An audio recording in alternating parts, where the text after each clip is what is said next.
Why hello there YouTube and welcome back to a Revolting review, and today I'm reviewing Being Human Series 3.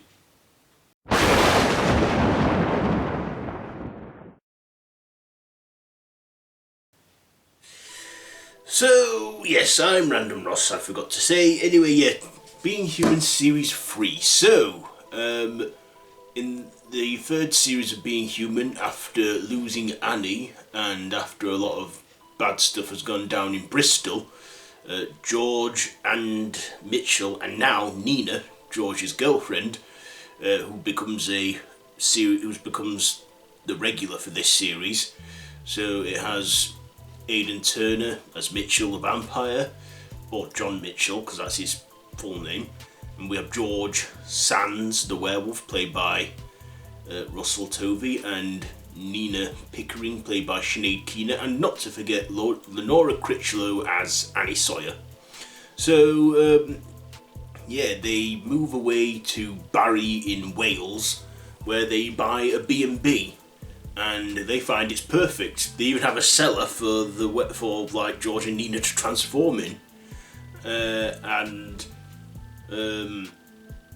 Mitchell is still dwelling over the loss of Annie till he finds a way to get her back, and by doing that he goes into purgatory. He follows a ghost into purgatory, and he then finds a corridor of doors which show shadows of his past, and he comes across one ghost named Leah, who turns out to be a victim of the Box Tunnel 20 murders that he committed in Series 2, with a fellow vampire, Daisy, who dies off screen and is only mentioned once in an episode when a werewolf is showing his vampire fang collection off.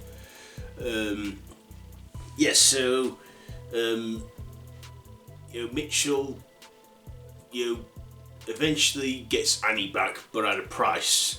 The ghost Leah tells him that he can have Annie back, and also prophesies to him that he's going to get killed by a werewolf, and that will be the wolf-shaped bullet, which I kind of do like, that tone, the wolf-shaped bullet.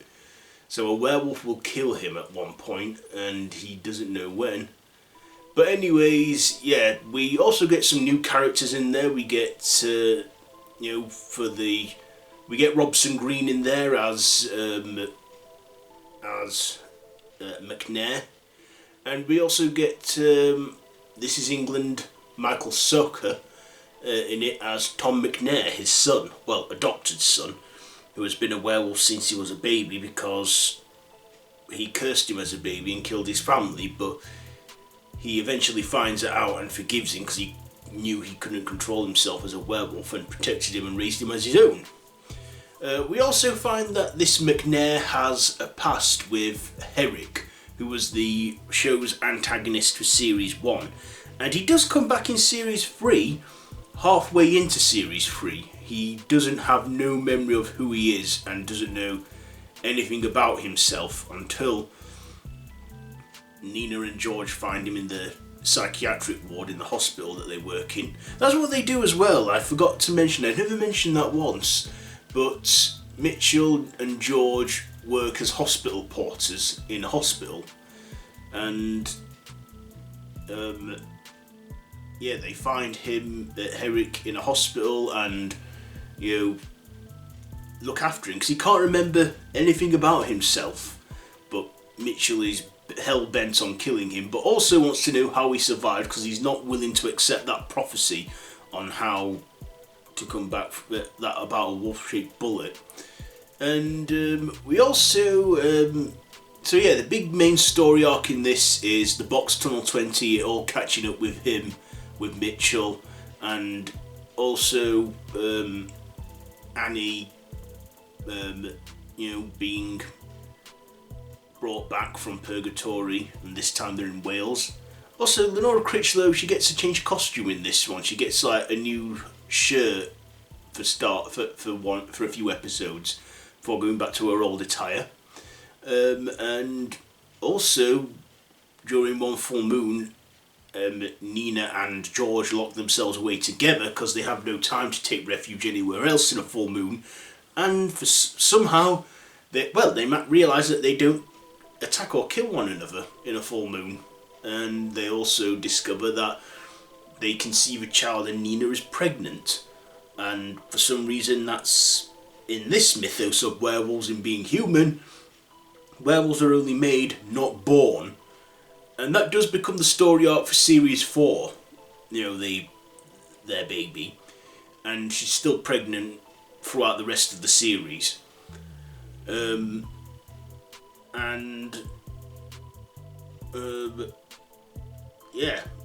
we also find that these vampires, a gang of vampires like to kidnap humans and werewolves and have them cage fight in a full moon. And we find out that McNair was a victim of this, only he survived his attack with the werewolf and became one, and he was led by, and the whole operation back in the 90s, we find out, this was in like 1990, we find out that Eric is the cause of his pain, and McNair and his son Tom, they, kill vampires, they hunt them, because they think you can't kill what's already dead. That's their way of putting it. But they kill vampires and keep their fangs as trophies before they turn to dust. We also find a detective investigating the murders of Mitchell, and she's told to let it go, but she doesn't let the whole case go when Nina finds out that Mitchell committed that murder, and out of sheer fear she reports him, but she realises that was a mistake. Anyway, at the end of the series, the detective that arrests Mitchell, Herrick, succumbs to blood and realises that he's a vampire and gets his memory back. And then in the finale of that series, Mitchell is saying to Herrick they ought to come out and stop hiding as vampires and bring them into the human world. But then that's all a trap when Mitchell, while he's got his guard down, Mitchell stakes him and he turns to dust and he's dead again. Anyhows, Mitchell then thinks he can't live with himself as a vampire. He doesn't want to be a vampire and he just wants to go, and that's what they do. He convinces George to stake him in the heart because he just wants to be free from his evil. And despite the third series being a sad conclusion, it's also kind of happy as well, because it's like as he stakes Mitchell, because Mitchell, as he's about to be staked, the old ones. Now, in the vampires mythos of being human, there are a group of vampires called the old ones that are thousands of years old, and one old one comes and says to Mitchell he was 1,000 years old and can walk through doors because you don't live for 1,000 years without learning a trick or two. Anyways, he tells him that he wants him to be his attack dog, and the second he says no, he'll kill George and Nina, and George won't let him do that, so he stakes him and tells the old one that there's a fight on their hands, and then the series ends there. Other things that happens in the series, Annie goes to Purgatory and meets Leah and tells Annie that she made the prophecy up on the spot about the wolf-shaped bullet, which actually does become full circle. And we also get Erin Richards in this for a few episodes as the detective that solves the case and arrests Mitchell. And of course, when that happens, the old ones have to quickly clear their tracks, and that's why some vampires work in the police force, and they have dodgy coppers that turn a blind eye. What else? We also get for one episode we even get a zombie in there. Yeah, a zombie, like a being human mythos of a zombie. Turns out in a gas leak in the hospital, it reanimates a corpse, and we get a female zombie in there who's aware of everything around her, and it isn't like all flesh eating and that, but is slowly decaying and rotting till eventually she dies, and then crosses over to the other side. Yeah, so that was a nice change. We got a zombie in there too. And they do bring some of the comedy back in this. There is a vampire couple that have a pet gimp who's a human that lets them feed on their blood. We even get a young vampire in there called Adam, played by Craig Roberts, who is a 46-year-old vampire stuck as a 16-year-old. So he's constantly a teenager and he's always horny and that and wants blood. But Mitchell and George and Nina help him out, and yeah, he actually becomes like them, manages to resist. And he goes off to have his own one-off spin-off called Becoming Human. Yeah, during Series 3 we got an online series after Being Human called Becoming Human, which was in small shorts, but then concluded the shorts with a big feature-length 50-minute episode, which was just a one-off. We didn't get another spin-off or a series of Becoming Human. It was just a one-off spin-off where Adam goes back to school and tries to get some qualifications and meets a werewolf named Krista and a ghost named Matt. I'll probably do a review on that at some point, Becoming Human. But anyways, yeah. So, yeah, let's get on to my likes and dislikes. So first of all, likes. I like this series. Not as much as the second one, but more than the first one. I thought, we had some dark moments in there, comedic moments. I liked Mitchell, how he was still torn more than ever between his humanity and vampireness, and just didn't want either. He just wanted to be, free in the end, which he did become, and I like that conclusion to the character's arc. I weren't expecting Mitchell to die, and I was thinking, surely they're going to bring him back in the next series, which they didn't do. But I feel like he had a good send-off.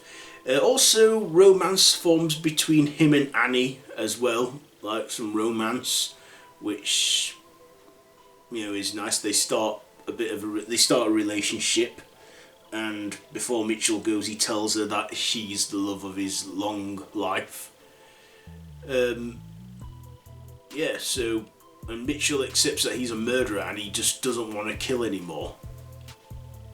And he becomes free from the whole curse of being a vampire, because he can't resist the temptation anymore.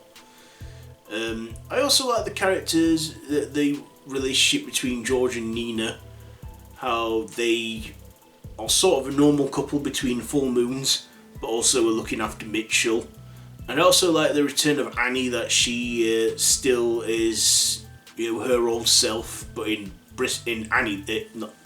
Barry this time, not Bristol. I also like the change of location, that they move from Bristol to Barry Island in Wales, where they filmed Gavin and Stacey. I liked because Bristol clearly wasn't a safe place for them, because it was like vampire clans in Bristol, and the reason why the vampires all settled in Bristol is because there was one vampire that settled there, and he stayed there and lived among humans, and that's why vampires did that. I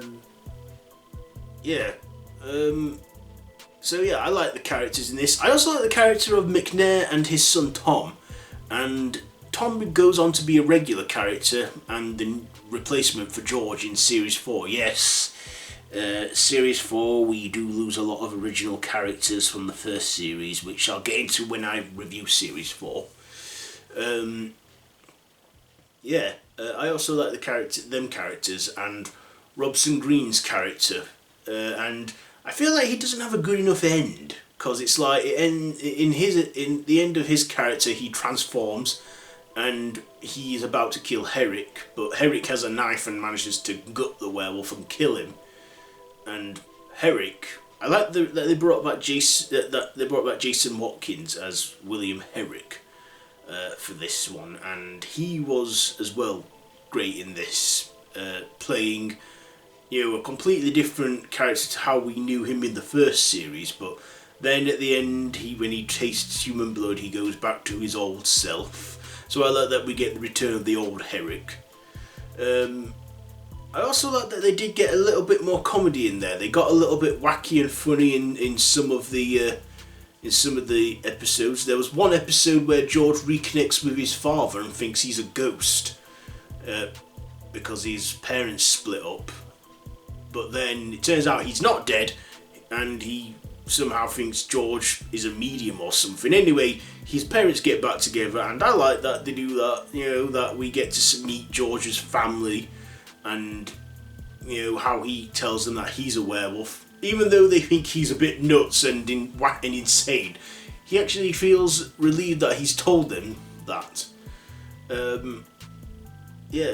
So I like that we got introduced to some old and new reintroduced old characters and got some new characters. I also like the character of Leah, played by Lacey Turner, who plays Stacey Slater in the British soap opera EastEnders.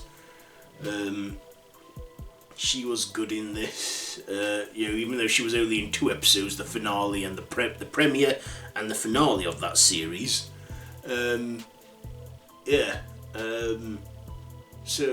like this series. Wasn't as good as the other 2, but it was still dark, but they brought back a little bit of that comedy in there, and we got some good stuff in there. My dislikes, now I didn't like that we got very little werewolves in this. We did get werewolves in it, like transformations and what have you, and we got to see, but I feel like we didn't see the werewolves enough in this series. We didn't get to see them fully again. Also, George and Nina, their baby, can survive a transformation, so they're relieved about that. But yeah, their baby. What is with their baby? How is she pregnant? We find that out in this 4th series. But yeah, I didn't like that they didn't use as much werewolves again, but still like the practical effects as always for the transformation. I